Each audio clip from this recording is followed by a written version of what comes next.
Imagine building a billion-dollar company in your college dorm, only to have your husband steal it, erase your name from history, and use the same technology you created to spy on you inside your own home. This is not fiction. This is Sarah Mitchell's nightmare. A pregnant mother, betrayed in the courtroom, humiliated online, and attacked with AI deepfakes designed to destroy her life. But what Marcus never expected was that his own stepdaughter would outsmart him and turn the entire internet against him. What happens next is a story of surveillance, betrayal, and a digital war that will leave you speechless. Stay with us until the end, because the justice you're about to witness is unlike anything you've ever seen. And if you believe no woman should ever fight alone, hit that like button, drop a comment, share the story, and subscribe for more true viral dramas that matter. The live stream counter hit 50,000 viewers as Sarah Mitchell shifted uncomfortably in the defendant's chair, her pregnant belly straining against the courtroom table. The chat exploded with hashtags: #justice for Sarah, #tech mogul divorce, #digital deception. Your Honor, Marcus Mitchell's attorney Victoria Cross stood confidently, her $2,000 suit immaculate under the courthouse lights. My client built data vault solutions from nothing. Mrs. Mitchell contributed minimal technical input before abandoning the company for domestic life. Sarah's hands trembled as she watched her husband of 8 years sit smugly beside his new girlfriend, Brooke Sterling. The 28-year-old lifestyle influencer had 2 million followers hanging on every courtroom update.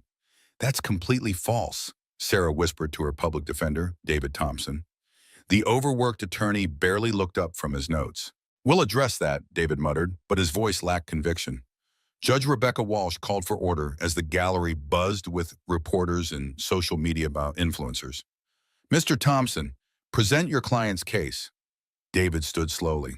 Your Honor, Mrs. Mitchell co-founded Data Vault in her MIT dorm room. She holds multiple patents and— Objection, Victoria interrupted. Mrs. Mitchell signed comprehensive transfer agreements. We have blockchain-verified documentation. Sarah's heart sank. Those documents. She remembered signing routine insurance updates last year. Marcus had rushed her through them while she was dealing with morning sickness. The plaintiff seeks full custody of the unborn twins, Victoria continued, plus dissolution of all marital assets. Mrs. Mitchell poses a flight risk and has demonstrated financial irresponsibility. The live stream comments grew vicious. Pregnant welfare queen, gold digger, lazy wife trying to steal billions. Sarah's 16-year-old daughter Madison sat in the gallery, furiously typing on her phone. The sharp teenager from Sarah's first marriage had always been her fiercest defender. Mrs. Mitchell, Judge Walsh addressed her directly, do you have evidence supporting your co-founder claims? Sarah started to speak, but her phone buzzed with an anonymous text. He's not done destroying you. Check your crypto wallet. A friend. Her stomach dropped. She'd forgotten about the small cryptocurrency account Marcus had set up for her years ago, supposedly as a fun investment. Her fingers shook as she logged in. The balance showed zero. Every coin had been transferred yesterday to an account she didn't recognize. Sarah's voice cracked. Your Honor, I need to review some financial documents. Marcus leaned toward Brooke, whispering something that made her smile. The influencer's ring light caught the gesture perfectly for her Instagram story. We'll recess for 15 minutes, Judge Walsh announced. As the courtroom emptied, Sarah stared at her phone screen. 7 years of cryptocurrency growth, gone. She pulled up their joint bank accounts. Frozen. Credit cards canceled. Even her health insurance showed as terminated. David appeared beside her, loosening his tie. Sarah, we need to talk. What about? Marcus's team made an offer. If you agree to minimal custody and no alimony, they'll provide a modest settlement. $200,000. Sarah laughed bitterly. $200,000? I helped build a company worth $3 billion. Can you prove that in court? The question hung in the air like digital static. Marcus had always handled the legal documentation. She'd trusted him completely. The brilliant MIT graduate who'd promised to handle the business side while she focused on innovation. Madison appeared at her elbow. Mom, we need to talk. Now. Not now, honey. Yes, now. Madison's voice carried unusual urgency. Meet me in the bathroom. Don't bring your phone. Something in her daughter's tone made Sarah listen. She followed Madison to the women's restroom, where the teenager immediately checked for empty stalls. Mom, Dad's been planning this for years. What do you mean? I've been tracking his digital footprint since last Christmas. He's been moving assets offshore, setting up shell companies, building fake evidence. Sarah felt the room spin. Madison, that's impossible. Is it? Remember when he upgraded our smart home system? Every conversation, every phone call, every movement, he's been recording everything. The realization hit like ice water. The new security cameras, the voice assistants, the smart doorbells. Marcus had insisted on the latest technology for their family's safety. There's more, Madison continued. Brooke isn't just his girlfriend. She's a corporate spy. I've been catfishing her for weeks, and she's working with at least 5 other tech moguls. How do you know this? Madison pulled out a burner phone. Because I'm better at digital detective work than they think. Mom, this isn't just a divorce, it's corporate warfare, and you're the target. Back in the courtroom, Sarah returned to find Marcus smirking at his phone. Brooke was live streaming to her followers, painting Sarah as an unstable gold digger trying to steal a hardworking man's fortune. Judge Walsh resumed proceedings. Mr. Thompson, does your client have additional evidence? David glanced at Sarah nervously. Your Honor, we request a continuance to review recently discovered financial documents. Denied. Present your case now or rest. Sarah watched her life crumble in real time. The live stream viewers had grown to 100,000, with betting pools on the outcome. Tech blogs were already writing think pieces about startup wife syndrome. Your Honor, Victoria stood again. We have one final piece of evidence. DNA testing confirming the twins are not my client's biological children. The courtroom erupted. Sarah shot to her feet, her chair clattering backward. That's impossible. But Victoria was already presenting lab reports, complete with official seals and signatures. The documents looked authentic, professional, devastating. Marcus's face showed practiced shock and betrayal.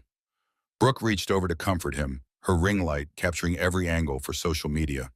Furthermore, Victoria continued, we have audio recordings of Mrs. Mitchell confessing her affair to her therapist. The speakers crackled to life with Sarah's voice, crystal clear. I don't know how to tell Marcus the babies aren't his. I've been seeing Jake Williams behind his back for months. Sarah's world tilted. She'd never said those words. She'd never had an affair. But the voice was unmistakably hers, every inflection, every pause, perfectly reproduced. The hashtag #SarahLied began trending within minutes. This is fake, Sarah shouted over the courtroom chaos. It's artificial intelligence. He's using deepfake technology. But her protests were drowned out by the mob mentality of social media. The story had everything: tech billionaire betrayal, pregnancy drama, corporate espionage. It was viral gold. Judge Walsh banged her gavel repeatedly. Order! We'll recess until tomorrow morning. As the courtroom cleared, Sarah sat alone, watching her reputation burn in real time across every screen in America. Her parents had already called, their voices cold with disappointment. Friends were blocking her on social media. The harassment was swift and merciless. Madison appeared beside her again. Mom, don't give up. I found something big. What could possibly help now? Dad made one mistake. He recorded everything, but he forgot about blockchain verification. I've been building our own evidence file, and it's all cryptographically verified to prevent tampering. Sarah looked at her daughter, brilliant, determined, fearless in the face of digital warfare. What do we do now? We fight back, but first you need to know something else. Judge Walsh isn't random. Her son died in a data vault-related accident last year. Dad covered it up, but she doesn't know he's responsible yet. The pieces of a larger conspiracy began falling into place. Sarah's phone buzzed with another anonymous message. Your daughter is next. Back off or she disappears. Terror shot through her veins. Marcus wasn't just destroying her marriage. He was threatening her child. Madison noticed her expression. What is it? Sarah showed her the text. For the first time, her confident daughter looked genuinely scared. "We need help," Sarah whispered. "I know someone," Madison replied. "But you're not going to like how I found them." 24 hours after the courtroom disaster, Sarah sat in a 24-hour diner at 3 a.m., waiting for Madison's mysterious contact. Her daughter had been cryptic about their source, only saying they'd understand the full scope of Marcus's operation. The pregnancy exhaustion weighed heavily, but sleep was impossible. Every time she closed her eyes, she heard her own voice confessing to crimes she'd never committed. The deepfake audio had been analyzed by 3 independent experts. All concluded it was technically impossible to prove artificial generation without the original source code. Madison slid into the booth across from her, followed by an unexpected figure. A woman in her 40s with short-cropped hair and tired eyes. "Mom, this is Detective Lisa Anderson, LAPD Cybercrime Division." Sarah blinked in surprise. "You're a police officer?" "Former," Anderson corrected, sliding a tablet across the table. "I quit after investigating Data Vault's role in 17 traffic fatalities. The department buried my report." The tablet showed a complex web diagram connecting Data Vault to multiple corporations, government agencies, and private individuals. Marcus's face sat at the center, like a spider. "Your husband isn't just running a data company," Anderson explained. "He's operating a surveillance and manipulation network that makes Cambridge Analytica look like a garage sale." Sarah studied the connections. "How does Madison know you?" "She's been hacking corporate networks for 6 months, looking for evidence about your marriage. Smart kid. She found my sealed investigation and reached out." Madison shifted uncomfortably. "I may have broken a few laws." "More than a few," Anderson said, but her tone was approving. "She's uncovered corruption that federal agencies missed." Sarah's phone buzzed with notifications. The viral courthouse footage had been remixed into TikTok compilations, each one painting her as a scheming adulteress. Her follower count on social media was plummeting, while harassment messages flooded in. "The public humiliation is intentional," Anderson continued. "Marcus has been planning this character assassination for years. He's done it to other women too." "Other women?" Anderson swiped to show profiles of 3 women, all former business partners or wives of tech moguls, all destroyed by similar scandals involving fake evidence and social media campaigns. Jennifer Walsh, former CTO of TechFlow, accused of embezzlement after discovering illegal surveillance programs. Dr. Amanda Rodriguez, former head of AI ethics at Quantum Tech. Career ended when deepfake videos showed her accepting bribes. Lisa Morrison, former wife of CloudStream's CEO, lost custody of her children after fabricated evidence of drug use. Sarah's blood ran cold. "What happened to them?" "Jennifer works at a coffee shop in Portland. Amanda teaches high school. Lisa didn't make it. Suicide last year." The weight of systematic destruction settled over the table. This wasn't just about her marriage, it was about silencing women who threatened the tech industry's power structure. "But we have something they didn't," Madison interjected, pulling out her laptop. "Blockchain verification and real-time evidence collection." The screen showed a sophisticated dashboard tracking Marcus's digital activities. Financial transfers, communication logs, location data, everything cryptographically stamped to prevent manipulation. "Madison's been building this for months," Anderson explained. "She figured out how to turn Marcus's own surveillance network against him." "How?" Madison grinned. "I catfished Brooke Sterling on Instagram, gained access to her private accounts, then used her credentials to infiltrate the corporate spy network. They've been sloppy because they never expected a 16-year-old to outmaneuver them." Sarah felt a mixture of pride and terror. Her daughter was brilliant, but she was also in mortal danger. "The text message threatening Madison," Sarah said. "How seriously should I take that?" Anderson's expression darkened. "Very. Marcus has connections to private security firms that specialize in making problems disappear. We need to move fast." Madison pulled up another screen showing real-time social media analysis. "The good news is public opinion is starting to shift. Some people are questioning the audio evidence, especially after that viral TikTok explaining deepfake technology. The viral video had been created by a teenage computer science student from Texas, explaining how AI could perfectly replicate anyone's voice with just 20 minutes of audio samples. It had been viewed 12 million times in 18 hours. We need more than public opinion, Sarah said. We need proof that it holds up in court. We have it, Madison replied, opening an encrypted folder. Marcus and Brooke recorded themselves planning the whole operation. They got sloppy during a video call last week. The audio file began playing. Marcus's voice, clear and undeniable. The DNA lab is cooperative. 500,000 for their cooperation, and Sarah's medical records get modified retroactively. The twins' paternity becomes questionable. Brooke's voice responded, "What about the judge?" Walsh seems sympathetic to wives. Walsh is perfect, actually. Her son died in that autonomous vehicle accident. The data vault facial recognition failure I covered up. If she finds out I'm responsible, she'll recuse herself or become completely biased against me. Either way, we win. And if Sarah fights back, she won't. The social media campaign will destroy her credibility. No one believes discredited women anymore. It's the perfect crime. Sarah listened to her husband's voice with growing horror and rage. The coldness, the calculation, the complete lack of remorse. She'd been married to a monster. This recording proves conspiracy, fraud, and conspiracy to commit perjury, Anderson said. But there's a problem. What? I'm no longer law enforcement. This evidence needs to go through proper channels, and Marcus has judges and prosecutors in his pocket. Madison looked up from her laptop. Not all of them.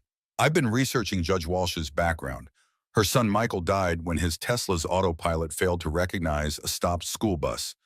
Data Vault provided the facial recognition software that was supposed to prevent exactly that scenario. She doesn't know Marcus was responsible? Not yet, but if we can prove his company's negligence caused her son's death, she'll have every reason to ensure justice is served. Sarah's phone rang. David Thompson, her public defender. Sarah, I need to tell you something. Marcus offered my law firm a retainer deal worth $2 million. All I have to do is recommend you accept his settlement offer. The betrayal hit like a physical blow. You're supposed to represent me. I am representing you. Take the deal. You can't win against Marcus Mitchell. Sarah hung up without responding. Even her own lawyer had been bought. We're completely on our own, she said. No, Madison corrected. We have each other and we have the truth. In the digital age, that's more powerful than money. Anderson nodded. Your daughter is right. Marcus's biggest mistake was underestimating both of you. He sees women as victims, not adversaries. Sarah looked at the evidence spread across the table. Financial records, communication logs, video files, blockchain-verified documentation. Her daughter had built a digital fortress around the truth. What's our next move? We go public, Madison said, but not through traditional media. They're all controlled by tech advertising dollars. We use social media, but we do it smart. How? Viral justice. We live stream the evidence reveal, but we do it during tomorrow's court session. Judge Walsh deserves to know the truth about her son's death, and the world deserves to know about Marcus's conspiracy.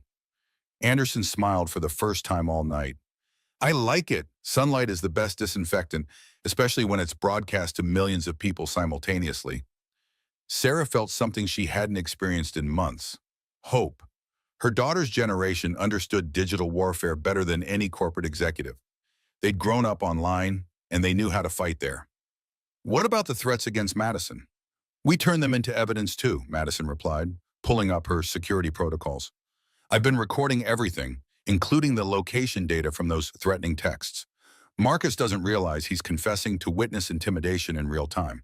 Well, Sarah looked at her remarkable daughter. Fearless, brilliant, and absolutely determined to see justice served. The tech moguls of Silicon Valley were about to learn that they'd underestimated the wrong family. Let's bring them down, Sarah said. Judge Walsh's courtroom filled early the next morning, with overflow crowds watching the live stream. The #TechMogul trial was trending worldwide, and major news networks had picked up the story. Sarah noticed Marcus seemed unusually agitated, constantly checking his phone.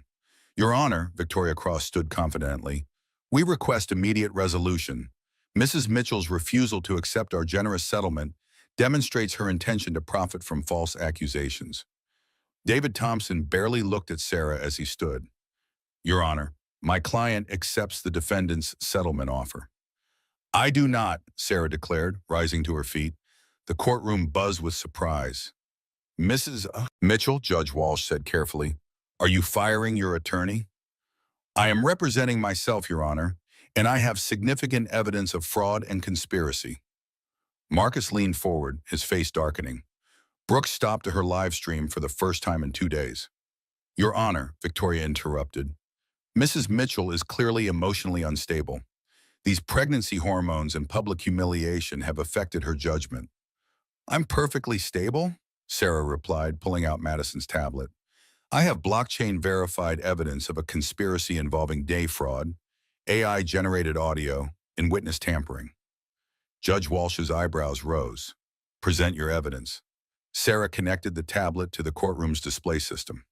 The evidence dashboard appeared on screens throughout the room, with live data streams and cryptographic verification codes.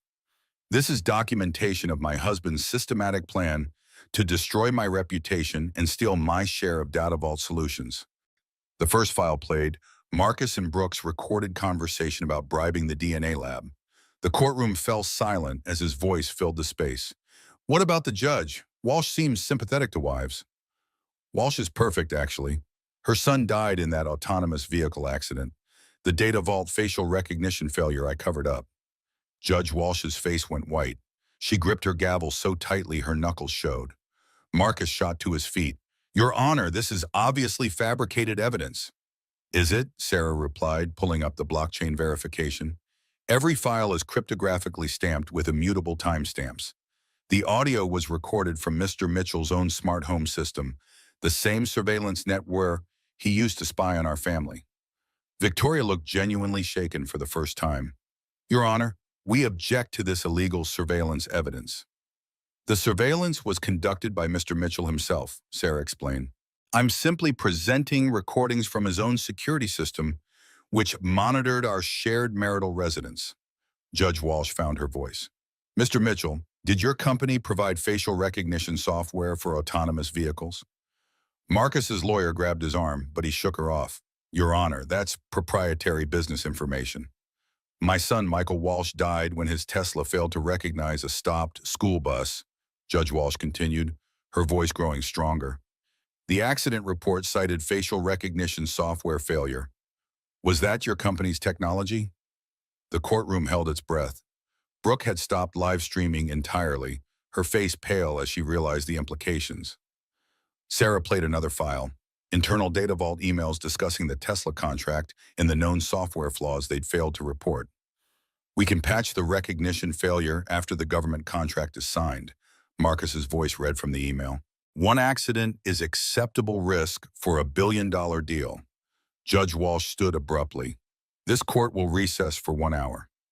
As the courtroom cleared, Marcus cornered Sarah near the defendant's table. His polished facade had cracked completely. You have no idea what you're dealing with, he hissed. I can destroy you and Madison with a single phone call. Madison appeared beside them, her phone recording. Go ahead, Dad. Threaten us on camera. My followers would love to see the real Marcus Mitchell. Marcus noticed the recording and stepped back, forcing his professional smile. But the mask was slipping. When court resumed, Judge Walsh looked like a different person. Her previous judicial caution had been replaced by focused determination. Before we continue, she announced, I must disclose that Mr. Mitchell's company may have been involved in the traffic accident that killed my son. However, rather than recuse myself, I believe this connection gives me additional motivation to ensure justice is served. Victoria was on her feet immediately. Your Honor, bias concerns require a recusal. Noted and denied. This court will thoroughly examine all evidence of corporate negligence and criminal conspiracy. Sarah presented file after file. The fake DNA lab payments, the bribed witnesses, the deepfake audio technology, the network of corporate spies led by Brooke Sterling. Each piece of evidence was blockchain verified and immune to manipulation. The live stream audience grew to 2 million viewers as the conspiracy unfolded in real time. Tech reporters were frantically fact-checking the revelations, confirming Sarah's evidence against multiple databases. Furthermore, Sarah continued, I have evidence that this conspiracy extends beyond my marriage. Mr. Mitchell and his associates have systematically destroyed the careers of multiple women who threaten their corporate interests. She displayed the profiles of other victims, Jennifer Walsh, Dr. Amanda Rodriguez, Lisa Morrison. The pattern was undeniable. Marcus's phone rang continuously as Data Vault's stock price began plummeting. Board members were calling emergency meetings. Regulatory agencies were launching investigations. Your Honor, Victoria made one final attempt. Even if these allegations are true, they don't change the fundamental custody and asset questions. Actually, they do, Judge Walsh replied. Evidence of systematic fraud, conspiracy, and witness tampering affects every aspect of this case. Sarah played her final piece of evidence, a recording of Marcus admitting the twins were his biological children. The DNA fraud was genius, his voice declared. Sarah will never fight for kids she thinks aren't mine. Revenge is sweeter when they think they've lost everything. The courtroom erupted in chaos. Reporters rushed to file stories. Social media exploded with outrage. Marcus sat frozen as his billion-dollar empire crumbled around him. But the most significant reaction came from an unexpected source: federal agents entering the courtroom with arrest warrants. Marcus Mitchell, Agent Sarah Coleman announced, you're under arrest for fraud, conspiracy, witness tampering, and vehicular manslaughter. As handcuffs clicked around Marcus's wrists, Brooke Sterling was simultaneously arrested by cybercrime specialists. Her corporate spy network had been monitoring government communications, a federal crime carrying 20-year sentences. The live stream reached 5 million viewers as justice played out in real time. Hashtag justice for Sarah transformed into hashtag digital revolution as other victims began coming forward with their own evidence. Judge Walsh banged her gavel one final time. All Marshall assets are frozen pending criminal investigation. Custody of the twins is awarded to Mrs. Mitchell. This court will also be referring Data Vault Solutions to federal regulators for comprehensive review. Sarah felt her knees buckle with relief. Madison caught her arm, grinning with pride. We did it, Mom. You did it, Sarah corrected. You saved our family. As they left the courthouse, Sarah's phone buzzed with interview requests from every major news outlet. Her story had become a symbol of resistance against corporate power and digital manipulation. But more importantly, she was free. Free from Marcus's control, free from his surveillance, free from his lies. The twins would grow up knowing their mother had fought for truth and won. The tech mogul's digital deception had been exposed, and the age of accountability had begun. 3 weeks after Marcus's arrest, Sarah sat in a federal prosecutor's office, watching Agent Coleman present evidence to a grand jury via video link. The investigation had exploded beyond anyone's expectations, revealing a corruption network spanning dozens of companies and hundreds of victims. Mrs. Mitchell, Agent Coleman said, turning from the screen, your daughter's evidence has helped us build cases against 17 corporate executives, 5 judges, and 12 law firms. Madison beamed with pride from her chair beside Sarah. The teenager had become something of a celebrity in cybersecurity circles, with MIT and Stanford competing for her early admission. What about the other victims? Sarah asked. Jennifer Walsh is testifying next week. Dr. Rodriguez has been reinstated at Quantum Tech with full back pay. We're building a civil rights case around the systematic targeting of women in tech. Sarah's phone buzzed with notifications from her new nonprofit, the Digital Truth Project. Donations had reached $50 million from supporters worldwide, and victims were reaching out daily for help rebuilding their lives. A knock on the door interrupted their meeting. Agent Coleman frowned. The session was supposed to be private. Dintok Williams, Cybercrime Division, the newcomer announced. We have a problem. Williams played a recording from Marcus's prison phone calls. Despite being in federal custody, he was still coordinating with outside associates. The Sarah problem isn't over, Marcus's voice declared.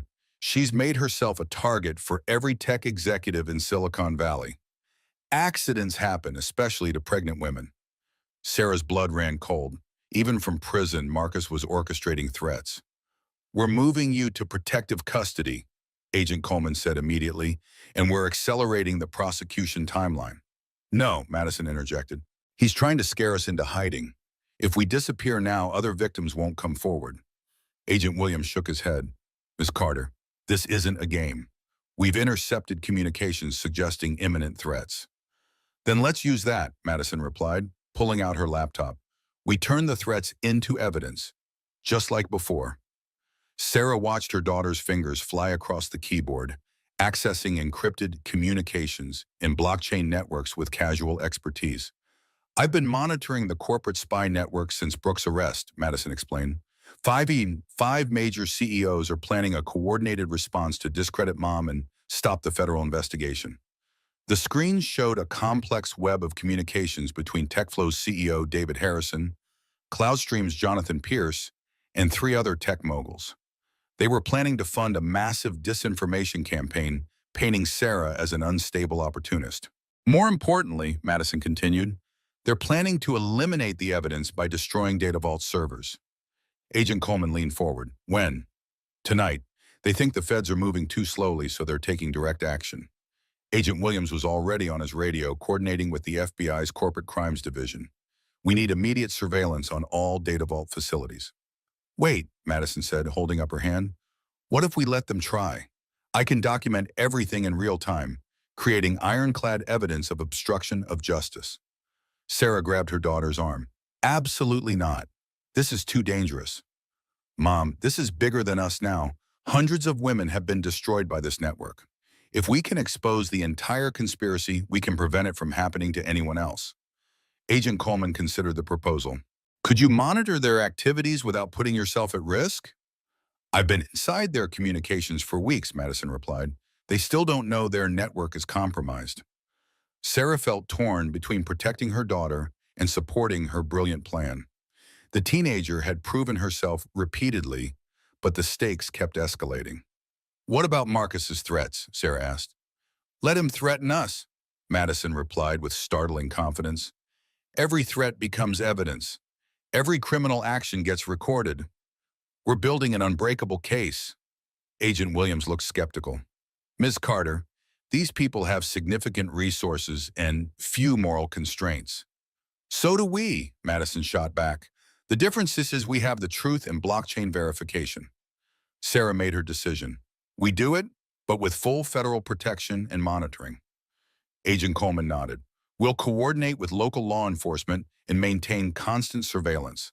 But at the first sign of direct physical threat, you're both going into witness protection. That evening, Sarah and Madison sat in a secure FBI safe house, surrounded by monitoring equipment and federal agents. Madison's laptop displayed real-time feeds from security cameras at Data Vault's headquarters, while other screens tracked the conspirators' communications.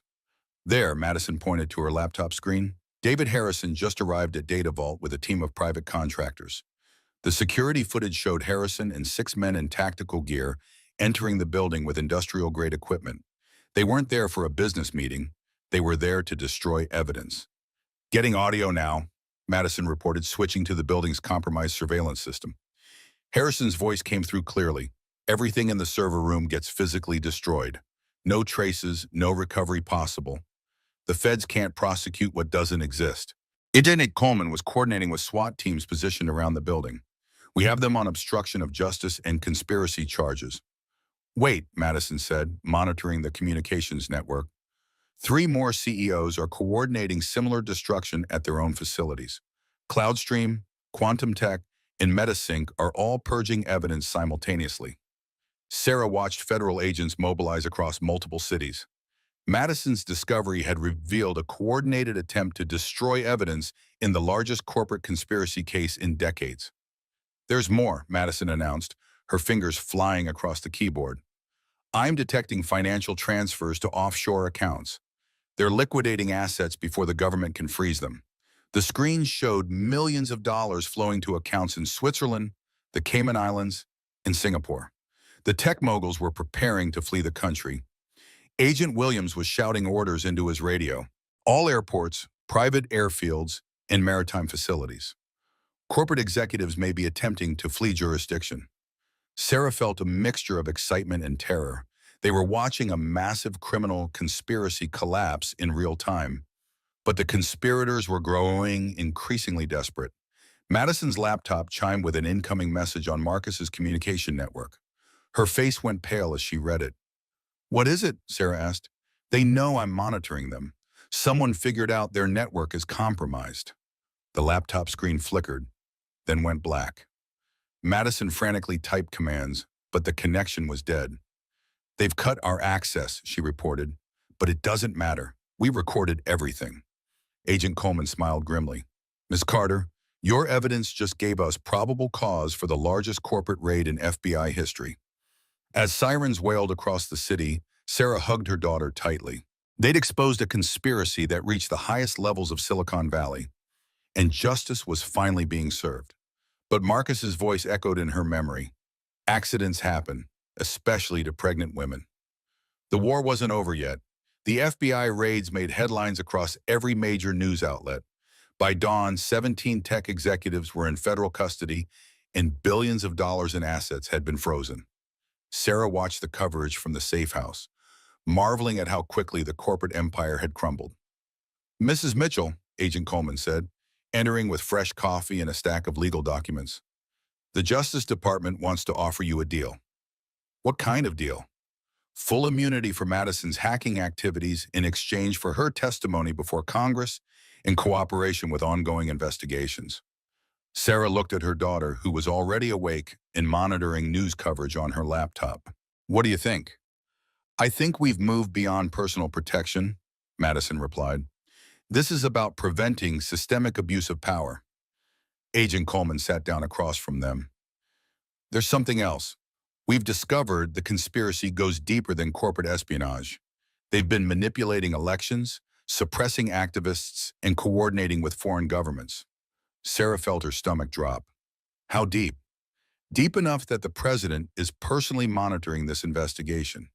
Marcus Mitchell wasn't just destroying women's careers, he was undermining American democracy." Madison pulled up encrypted files on her laptop. "I've been analyzing the communication patterns. The corporate spy network has been active for over 5 years, targeting journalists, politicians, and civil rights leaders." The screen showed a massive web connecting tech companies to political organizations, foreign intelligence services, and criminal networks. Sarah recognized some names from recent news stories: activists who died in suspicious accidents, journalists who'd been discredited by fake scandals, politicians who dropped out of races following personal attacks. "They killed people," Sarah whispered. "We believe so," Agent Coleman confirmed, "which is why the Justice Department is treating this as a national security matter." Sarah's phone rang. Judge Walsh. "Sarah, I wanted you to know personally, Marcus pled guilty to all charges this morning. He's cooperating with federal investigators in exchange for avoiding the death penalty." The relief was overwhelming. Marcus's confession would validate everything Sarah and Madison had fought to expose. "What about the other executives?" "Most are cooperating. The evidence your daughter collected was so comprehensive that denial was impossible. She's quite remarkable." After the call ended, Sarah looked at Madison with new appreciation. Her 16-year-old daughter had single-handedly exposed the largest corporate conspiracy in American history. "The Justice Department wants me to lead a new task force on digital crimes," I.J. Coleman continued. "We'd like Madison to serve as a special consultant." "I'm honored," Madison replied, "but I have a better idea." She pulled up blueprints for a digital security platform. "Instead of fighting these conspiracies after they form, we prevent them by making corporate surveillance impossible." The plans showed a blockchain-based system for verifying digital evidence, protecting whistleblowers, and exposing corporate malfeasance in real time. "It's called the Truth Network," Madison explained, "completely decentralized, impossible to manipulate, and accessible to everyone." Agent Coleman studied the technical specifications. "This is ambitious. You'd need significant funding and regulatory approval." "Actually," Sarah interjected, "we have both. The Digital Truth Project has enough donations to fund development, and Congress is fast-tracking legislation to regulate corporate surveillance." Sarah's phone buzzed with a text from an unknown number. "You won the battle, but the war continues. Watch your back. The network remembers." Agent Coleman immediately began tracing the message while additional security surrounded the safe house. "They're getting desperate," Madison observed calmly. "Good. Desperate people make mistakes. Madison, these people have killed to protect their secrets." Then we make sure their secrets can't be hidden anymore. Sarah watched her daughter work with calm determination, building tools to prevent future conspiracies. The teenager understood something that seasoned federal agents were still learning. In the digital age, transparency was the ultimate weapon against corruption. Agent Williams burst into the room. "We have a problem. 3 conspirators have disappeared from federal custody during transport. The escaped executives included David Harrison from TechFlow, Jonathan Pierce from CloudStream, and Dr. Elizabeth Morgan from Quantum Tech, 3 of the most dangerous members of the network." "How does someone escape federal custody?" Sarah asked. "Inside help," Agent Coleman replied grimly. "The conspiracy includes law enforcement officials." Madison looked up from her laptop. "I can track them. The surveillance network works both ways. They monitored everyone else, but I monitored them." Her fingers flew across the keyboard, accessing satellite feeds, cell tower data, and financial records. Within minutes, she'd located all 3 fugitives. Harrison is at a private airfield outside Dallas. Pierce is heading toward the Mexican border. Morgan is holed up in a compound in Montana. Agent Williams was already coordinating capture operations. "How are you accessing this information?" "They never turned off their phones," Madison replied with a slight smile. "Amateur mistake for professional spies." Sarah felt a surge of pride mixed with concern. Her daughter was brilliant, but she was also becoming a target for increasingly dangerous people. "Madison, after this is over, I want you to consider stepping back from active investigation." "Mom, we can't stop now. There are victims all over the world who need justice." The network extended to 37 countries. Agent Coleman looked up from her briefing materials. 37 countries? Madison nodded, pulling up a global map showing corporate connections. The American conspiracy was just one node in a worldwide surveillance and manipulation network.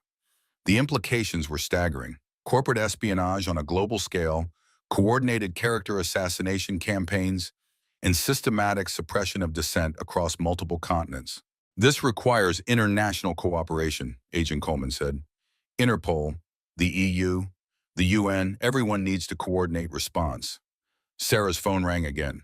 Dr. Amanda Rodriguez, one of the conspiracy's victims. "Sarah, I wanted to thank you personally. Quantum Tech just offered me the Chief Ethics Officer position with full authority to investigate the company's participation in the surveillance network." "That's wonderful news."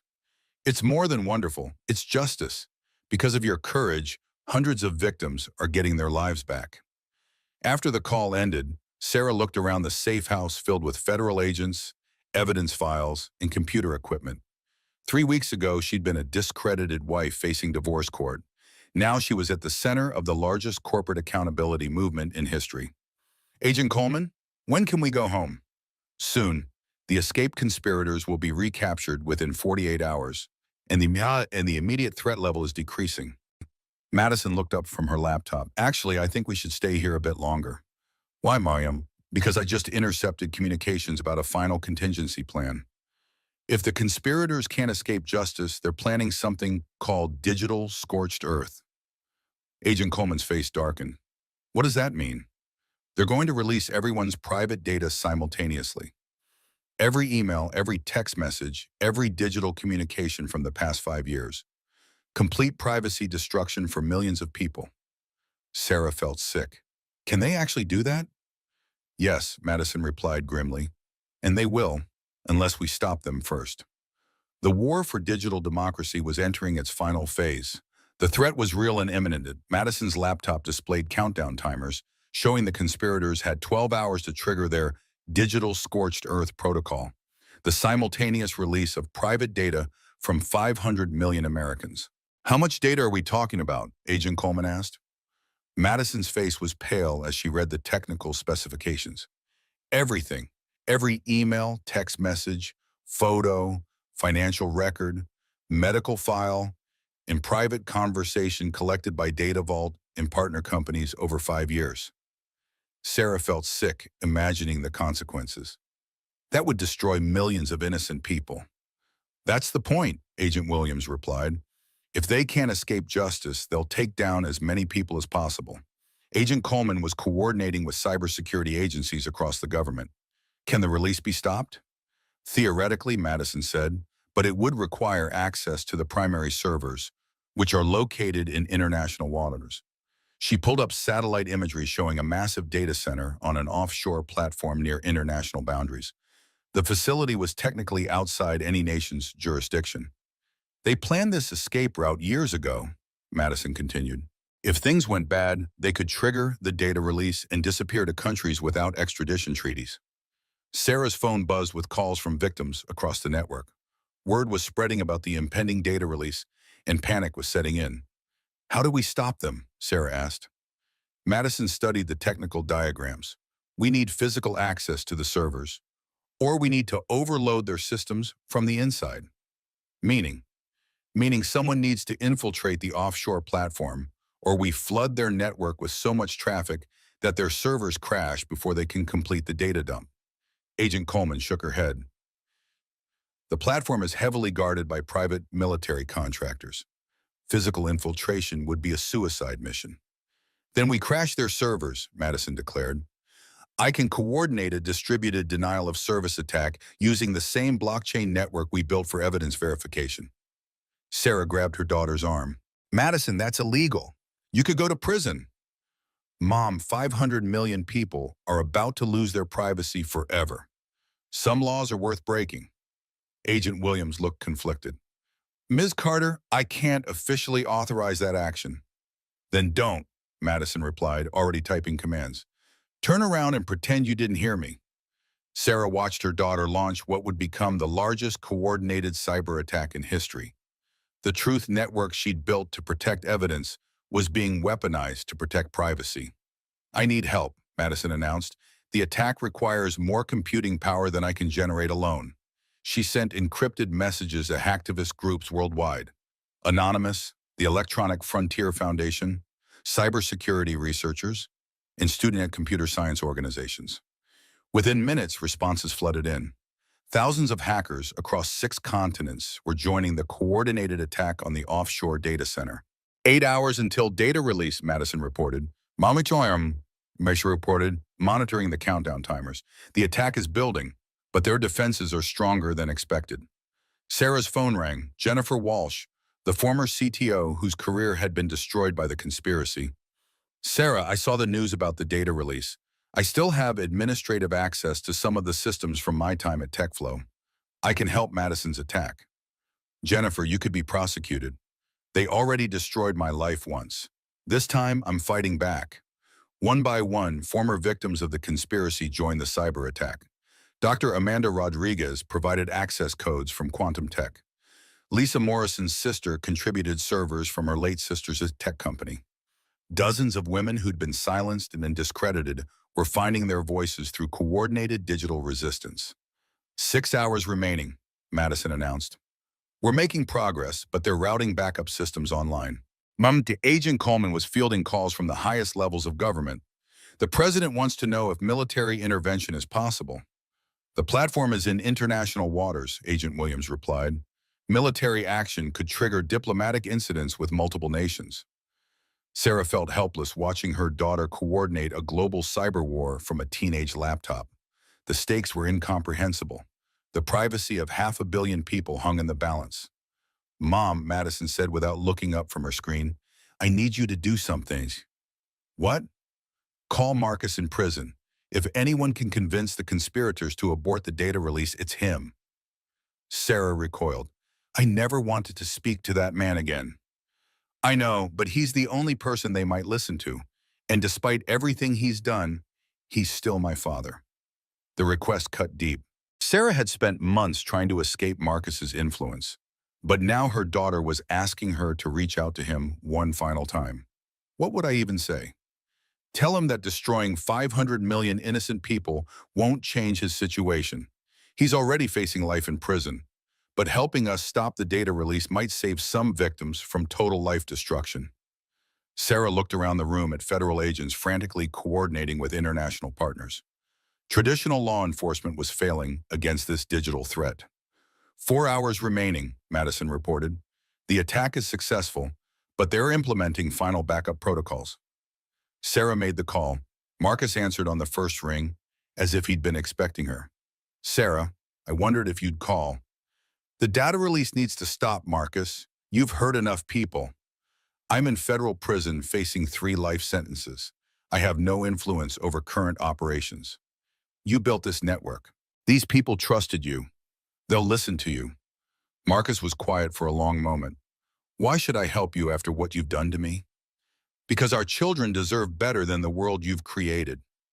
Madison is brilliant and good and everything you should want in a daughter. Don't let your legacy be the destruction of 500 million innocent people. Another pause. Put Madison on the phone. Sarah handed over the phone reluctantly. Dad? Madison's voice was small, vulnerable for the first time in months. Sarah couldn't hear Marcus's response, but she watched her daughter's face cycle through emotions: anger, sadness, hope, determination. I know you're not evil, Madison said finally. You're brilliant, and you build amazing things. But this has to stop, please. The conversation lasted 10 minutes. When Madison hung up, she was crying. What did he say? He gave me the abort codes, but he said the offshore team might not honor them. They're too committed to the scorched earth plan. Madison typed frantically, entering Marcus's authorization codes into the attack protocol. 2 hours remaining. The codes worked. Their primary servers are shutting down, but they're activating manual backup systems. Sarah watched the countdown timers, knowing that millions of lives hung in the balance. Her teenage daughter was coordinating a global effort to prevent the largest privacy breach in human history. 1 hour remaining, Madison announced. We're close, but they're fighting back hard. The laptop screen showed digital warfare in real time, attack vectors, defensive countermeasures, system failures, and backup activations cycling through at impossible speeds. Mom, Madison said quietly, if this doesn't work, I want you to know I'm proud of everything we've accomplished. Sarah knelt beside her daughter's chair.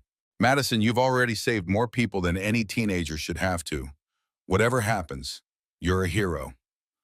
30 minutes remaining.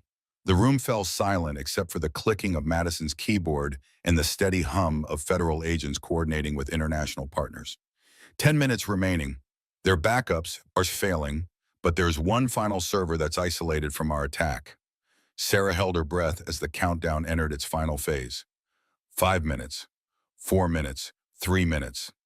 Madison's fingers flew across the keyboard in a final desperate assault on the remaining server. 2 minutes, 1 minute. The countdown hit 0. The screen flashed green. Data release aborted. All systems offline. The safe house erupted in cheers. Federal agents hugged each other. Madison collapsed back in her chair, exhausted but victorious. You did it, Sarah whispered, pulling her daughter into a fierce hug. We did it, Madison corrected. All of us together. When the digital scorched earth had been prevented, but the real work of justice was just beginning. 6 months after preventing the data release, Sarah stood before a joint session of Congress, preparing to testify about corporate surveillance and digital rights. The gallery was packed with victims, activists, and journalists documenting what many called the most important corporate accountability hearing in decades.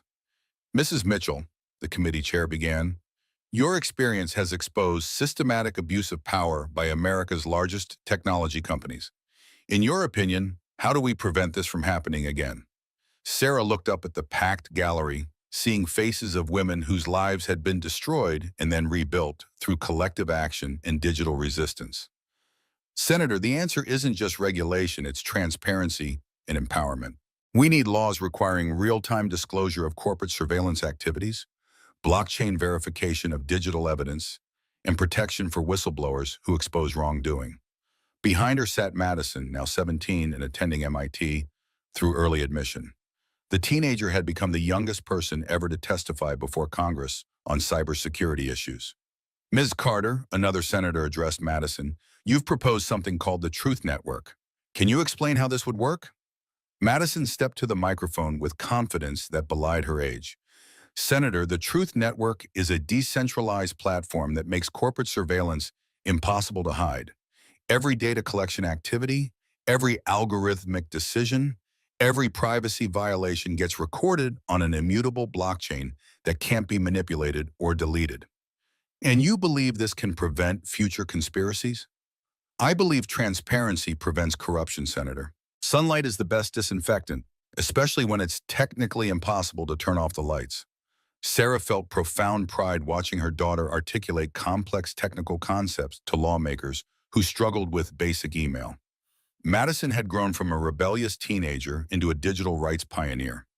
The hearing continued for 8 hours with testimony from victims, tech executives, federal investigators, and international experts. The consensus was clear. Comprehensive reform was needed to prevent corporate surveillance abuse.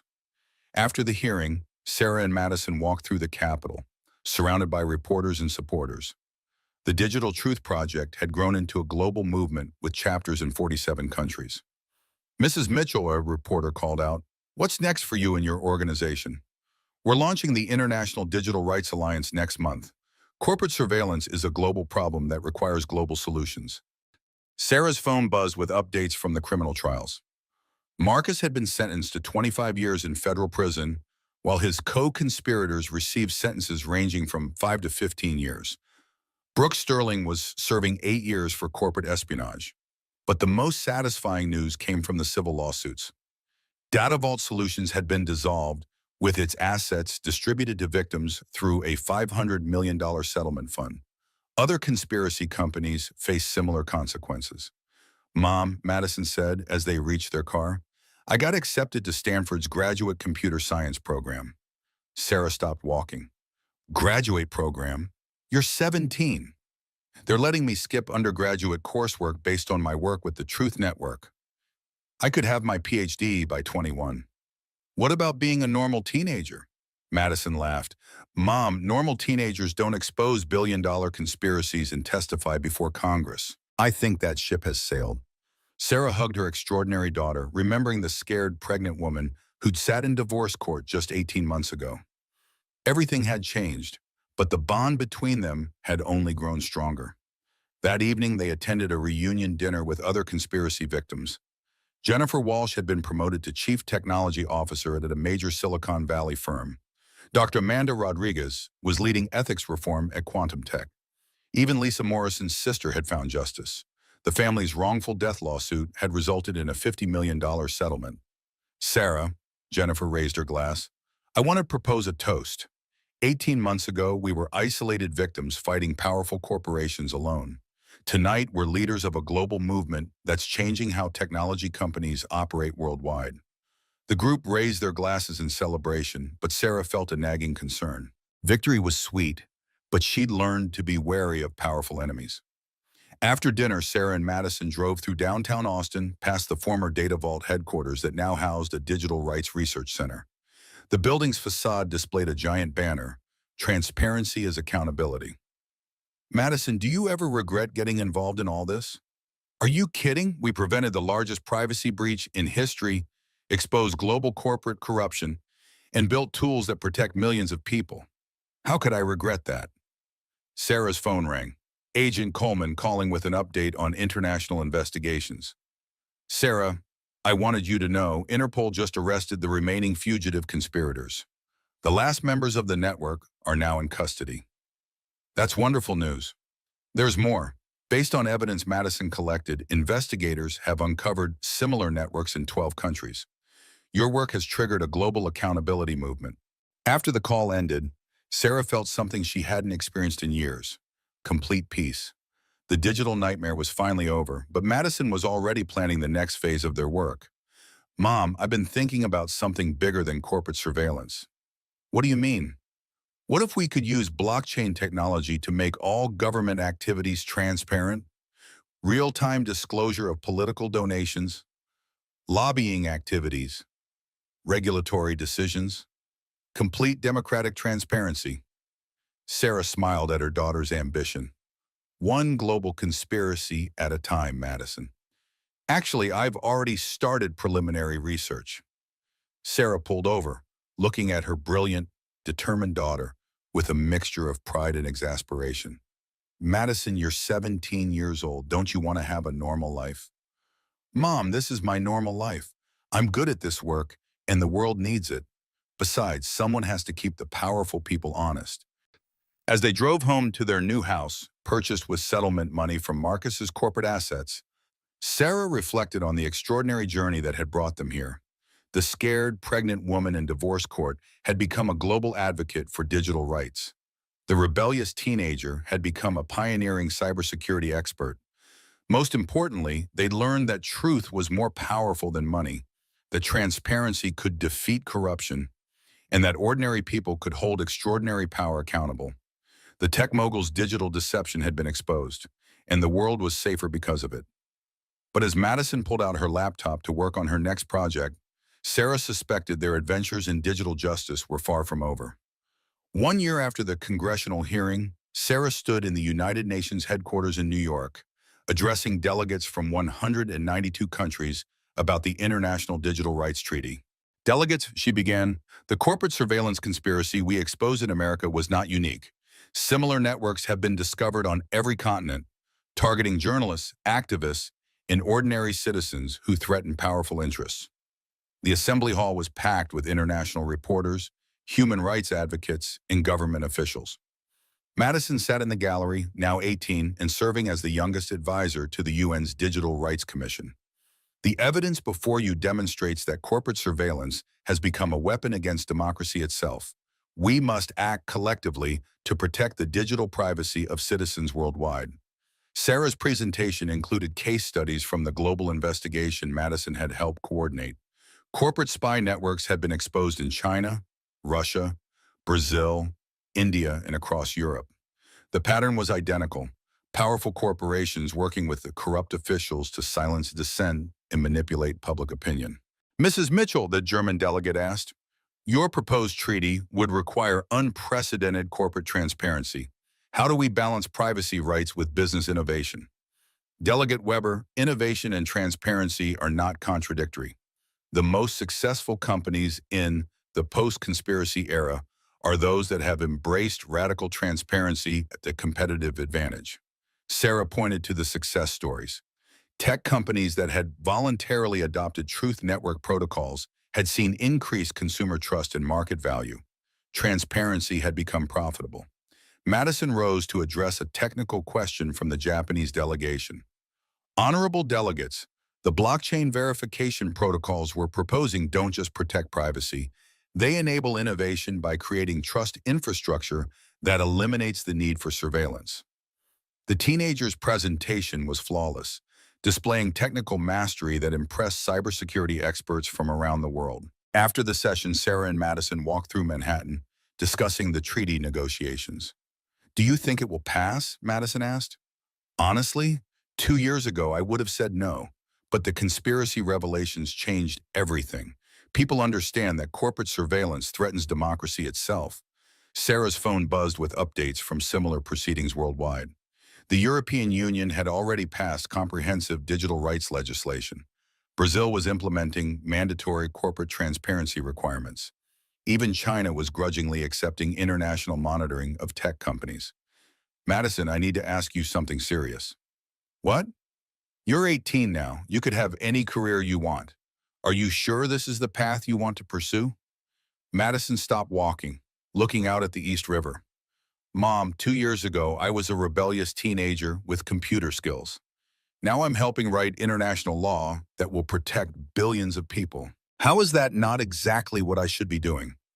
Sarah understood, but she worried about the pressure her daughter faced. Madison received death threats regularly from corporate interests threatened by transparency initiatives. What about normal things, college friends, dating, experiencing life as a regular young adult? I am experiencing life as a young adult. It's just that my life involves preventing corporate surveillance instead of, I don't know, posting selfies on Instagram. They walked in comfortable silence, watching boats navigate the busy harbor. Sarah reflected on how much their lives had changed since that terrifying day in divorce court. Her phone rang.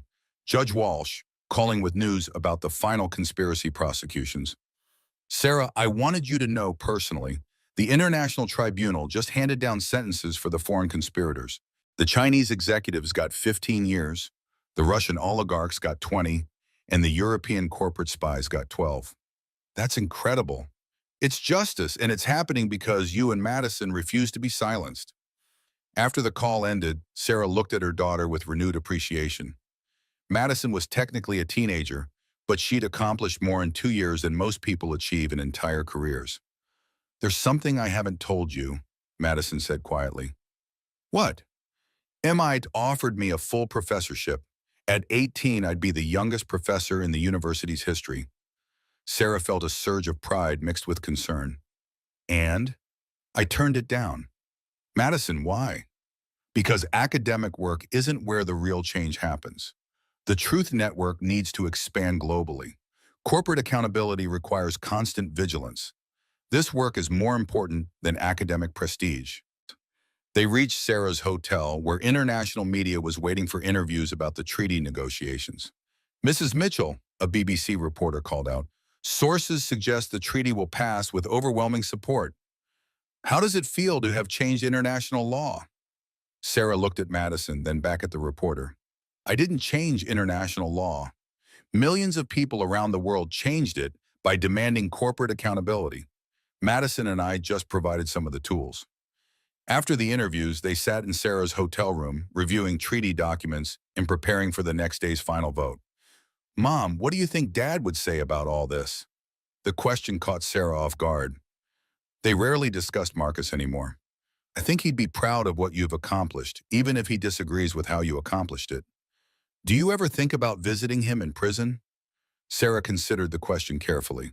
Marcus had written letters from federal prison, expressing remorse and asking for forgiveness. She'd never responded. "I'm not ready for that conversation," she admitted. "Maybe someday." Madison nodded, understanding. "I think about it sometimes. He's still my father, despite everything he did." "That's your choice to make when you're ready."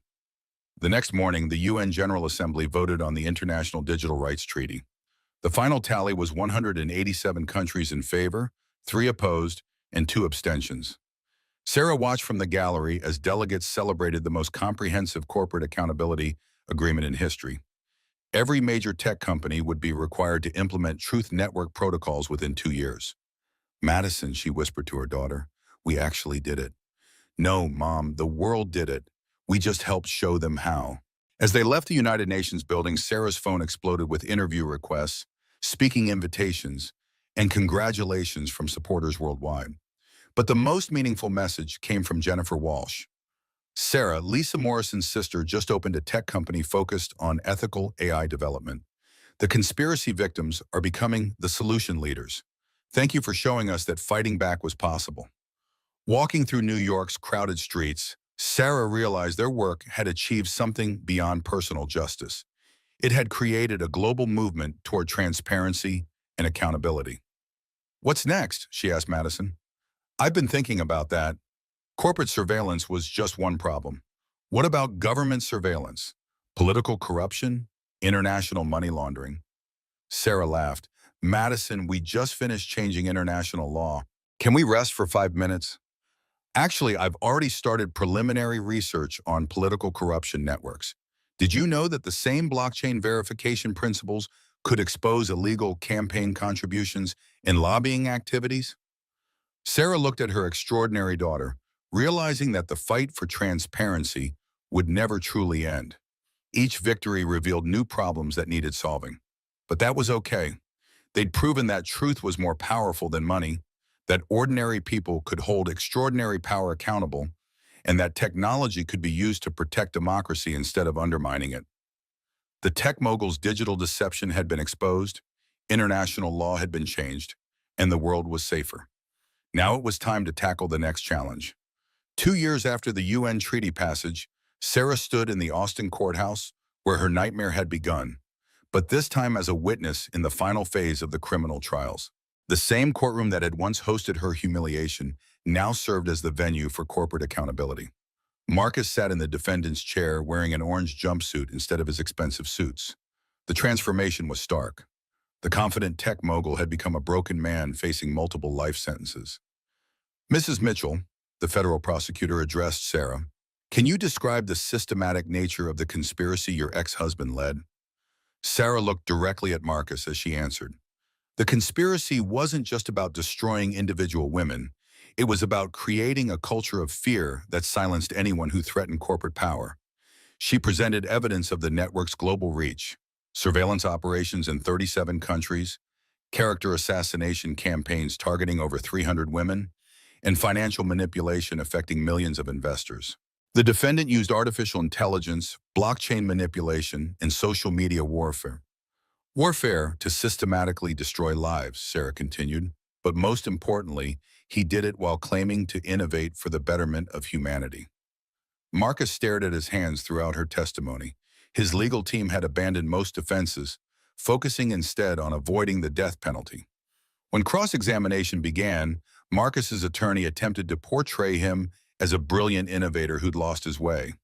Mrs. Mitchell, isn't it true that your ex-husband created thousands of jobs and contributed billions to the economy?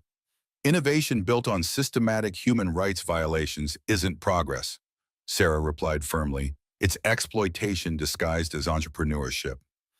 After her testimony, Sarah met Madison in the courthouse hallway. Her daughter, now 20 and completing her PhD at Stanford, had flown in for the sentencing phase. "How do you feel?" Madison asked. "Empty, honestly. Justice is important, but it doesn't undo the trauma he caused to hundreds of people." They walked outside, where protesters had gathered demanding maximum sentences for all conspiracy defendants. The digital rights movement had grown into a global force with millions of supporters. "Mom, there's something I need to tell you about Dad." Sarah tensed. Madison had been visiting Marcus in prison monthly, despite Sarah's reservations. "What about him?" "He's been helping federal investigators trace international corruption networks. The information he's provided has led to arrests in 12 countries." "Madison, that doesn't change what he did to us and hundreds of other people." "I know, but it's helping other victims get justice." Sarah felt conflicted.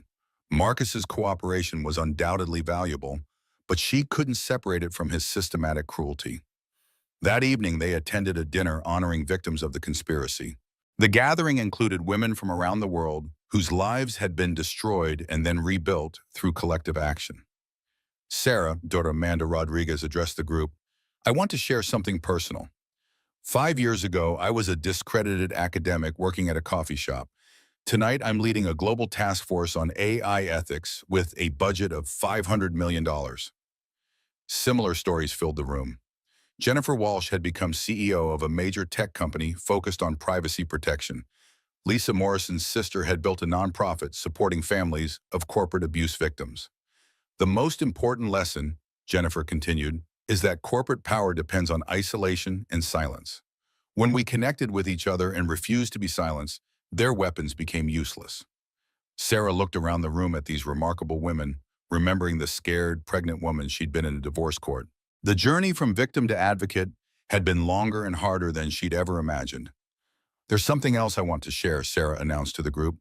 "The Digital Truth Project has received a $1 billion grant from the International Human Rights Council. We're expanding operations to 50 countries." The room erupted in applause. The organization that had started as Sarah's personal quest for justice had become the world's leading advocate for digital rights. Madison stood to address the group. "But our work isn't finished. Corporate surveillance was just the beginning. We need to address government surveillance, political corruption, and international money laundering using the same transparency principles." After dinner, Sarah and Madison walked through downtown Austin, past the former Data Vault headquarters that now housed a digital rights research center. "Madison, can I ask you something that's been bothering me?" "Sure." "Do you ever regret not having a normal young adulthood? You've been fighting global corruption since you were 16. Madison considered the question carefully. "Mom, what's normal? Most 20-year-olds are worried about college grades and dating. I'm helping write international law and protecting democratic institutions. If that's not normal, I'm okay with being abnormal." Sarah's phone buzzed with news updates. The conspiracy trials were concluding worldwide, with sentences ranging from 5 years to life imprisonment. Marcus would likely receive 3 consecutive life sentences without possibility of parole. "Do you think you'll ever forgive him?" Sarah asked. "I don't know. Forgiveness seems irrelevant compared to preventing future victims." They reached Sarah's apartment, where she lived quietly despite her international prominence. The space was modest but filled with awards, certificates, and photos with world leaders who'd implemented digital rights legislation. Madison, I need to tell you something. I've been offered a position as special advisor to the UN Secretary General on digital rights. That's amazing. Are you taking it? I'm not sure. It would mean living in New York and traveling constantly. I worry about leaving the day-to-day operations of the Digital Truth Project. Madison sat on the couch, pulling out her laptop to review global transparency metrics. Mom, the movement is bigger than any individual now. You've built something that can operate without you. Sarah watched her daughter work, still amazed by the brilliant young woman who'd emerged from a rebellious teenager. Madison had become a global leader in digital rights, respected by governments and corporations worldwide. There's something else, Sarah continued. I've been thinking about writing a book about our experience. What would you call it? The Truth Network: How Transparency Defeated Corporate Power. Madison looked up from her laptop. I think that's a great idea. Our story needs to be preserved so future generations understand how we fought back against surveillance capitalism. They worked together until late in the evening, Sarah writing while Madison coded improvements to the Truth Network's verification protocols. The partnership that had started as mother and daughter had evolved into a professional collaboration between equals. Sarah's phone rang at midnight, the federal prosecutor calling with the final verdict. Mrs. Mitchell, Marcus Mitchell, has been sentenced to life imprisonment without possibility of parole on all charges. The judge called it the most comprehensive corporate accountability case in American legal history. Sarah felt no satisfaction, only relief that the legal proceedings were finally over. Madison, she said after hanging up, it's finished. No, Mom, the trials are finished. The work continues. Sarah looked at her remarkable daughter, understanding that their fight for transparency and accountability would never truly end. Each victory revealed new challenges requiring constant vigilance, but they'd proven that ordinary people could hold extraordinary power accountable, that truth was more powerful than money, and that technology could be used to protect democracy instead of undermining it. The tech mogul's digital deception had been exposed, justice had been served, and the world was safer. Now it was time to prevent the next conspiracy before it could begin. 5 years after Marcus's final sentencing, Sarah stood before the largest gathering of digital rights advocates in history.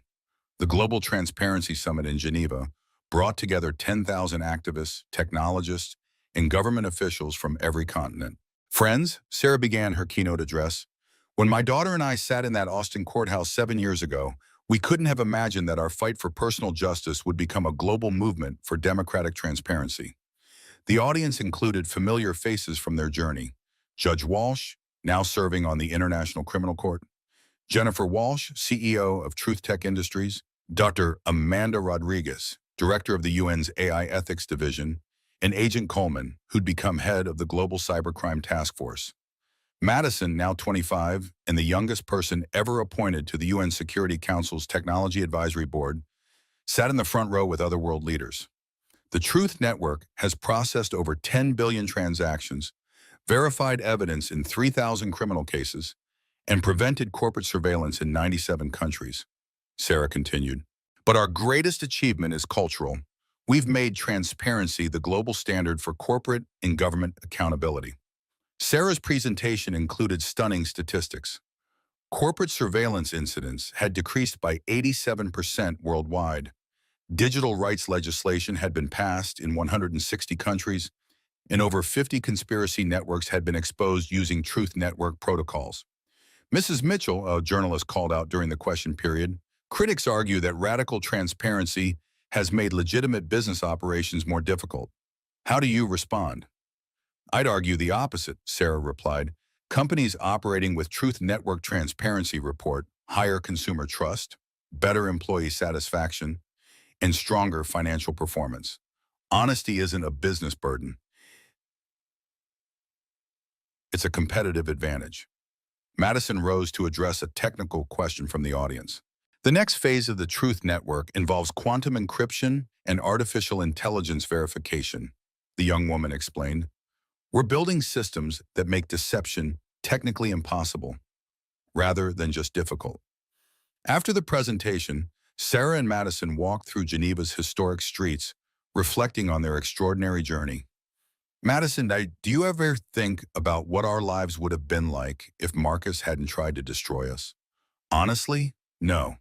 The path we took led to work that matters. Millions of people have better lives because we fought back. They paused at Lake Geneva, watching boats navigate the calm water. Sarah thought about the scared, pregnant woman she'd been in divorce court, never imagining she'd become a global advocate for digital rights. "I have something to tell you," Madison said quietly. "What?" "I'm pregnant."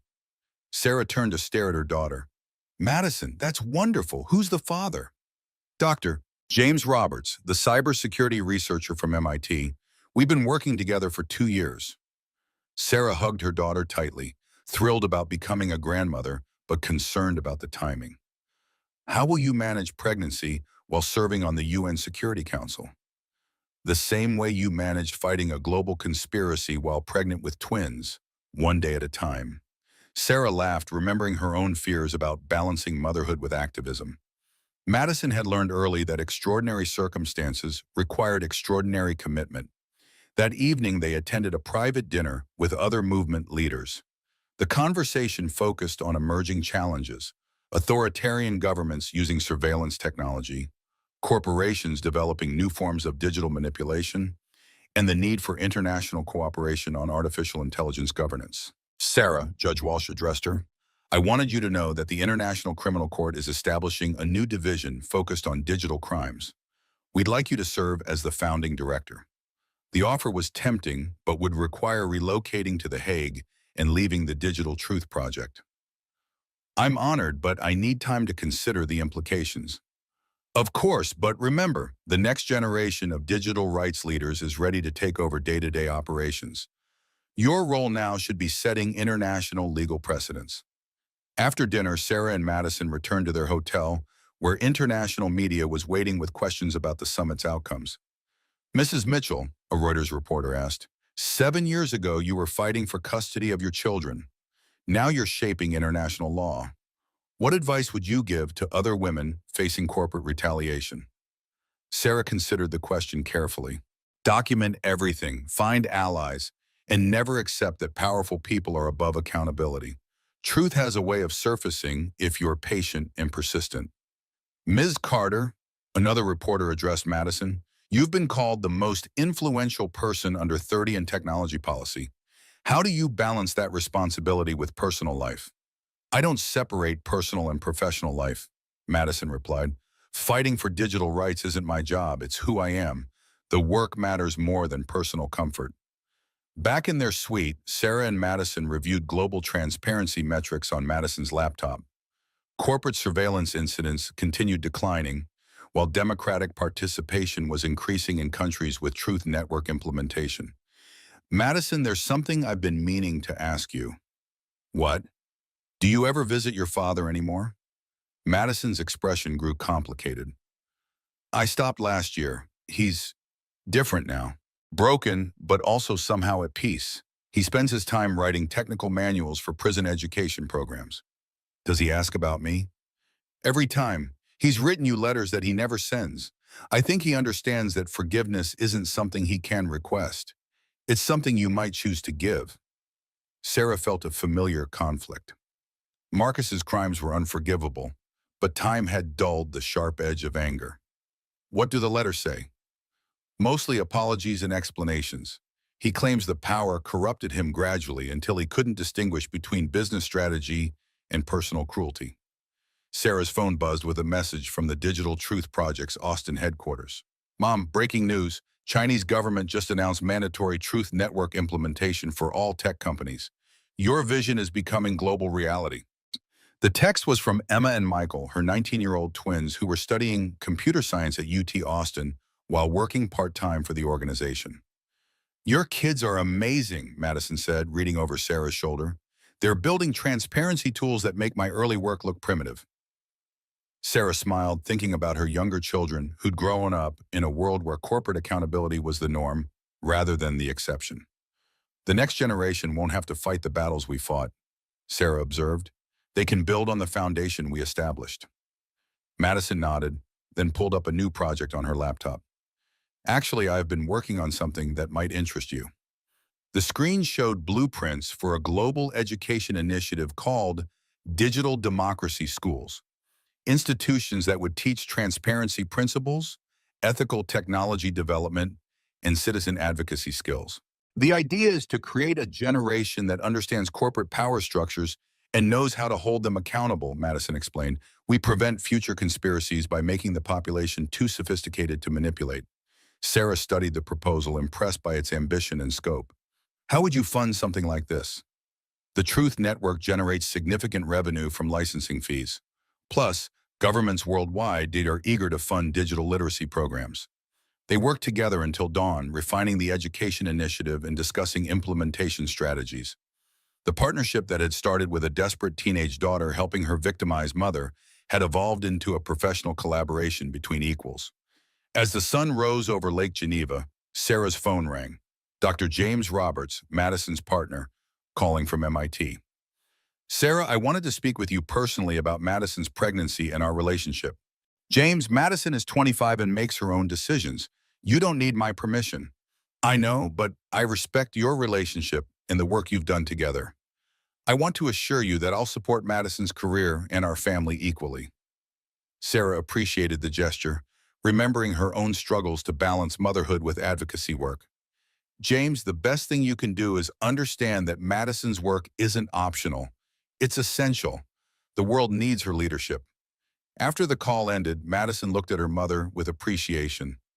Thank you for understanding that my work comes first. Madison, I learned the hard way that compromising your principles for anyone leads to destruction. Never apologize for choosing truth over convenience. They spent their final day in Geneva meeting with international leaders, finalizing agreements for Truth Network expansion, and planning the Digital Democracy Schools initiative. At the airport, Sarah made her decision about the International Criminal Court position. Judge Walsh, she called the ICC director, I'll accept the position with one condition. I want to establish a digital crimes prevention division focused on education and early intervention rather than just prosecution. Agreed. When can you start? Give me 6 months to transition Digital Truth Project leadership to the next generation. Madison overheard the conversation and smiled. Mom, you're not retiring from the movement. You're expanding it to international law. Exactly. The fight for transparency and accountability never ends. It just moves to new venues. As their plane lifted off from Geneva, Sarah looked down at the city where international law was written and enforced. Soon she'd be part of that system, working to prevent digital crimes before they occurred. Madison, what do you think we'll be fighting 7 years from now? Probably issues we can't even imagine yet. But whatever challenges emerge, we'll face them the same way, with truth, transparency, and absolute refusal to be intimidated. Sarah smiled, watching her remarkable daughter review technical specifications for quantum encryption protocols. The scared teenager who'd saved their family had become a global leader who was reshaping international law. The plane flew west toward Austin, where Sarah would spend the next 6 months preparing for her final transition from victim to international jurist. The Digital Truth Project would continue under new leadership. The Truth Network would expand to every country on Earth, and the next generation would build on foundations of transparency and accountability. Marcus Mitchell sat in federal prison, serving 3 consecutive life sentences for his crimes against democracy itself. His legacy was one of destruction and betrayal, but inadvertently he catalyzed the largest accountability movement in human history. Sarah's legacy would be different. She'd proven that ordinary people could hold extraordinary power accountable, that truth was more powerful than money, and that technology could protect democracy instead of undermining it. The tech mogul's digital deception had been exposed completely. Justice had been served internationally, and the world was fundamentally safer. But most importantly, Sarah had raised a daughter who would continue the fight for transparency and accountability long after Sarah herself was gone. The Truth Network would endure, digital democracy would flourish, and future conspiracies would face a world that understood the price of silence and the power of speaking truth to power. As Austin appeared below them, Sarah felt complete peace. The journey from victimized wife to international jurist had been longer and harder than she'd ever imagined, but every struggle had been worth it. The age of corporate accountability had begun, and there was no going back.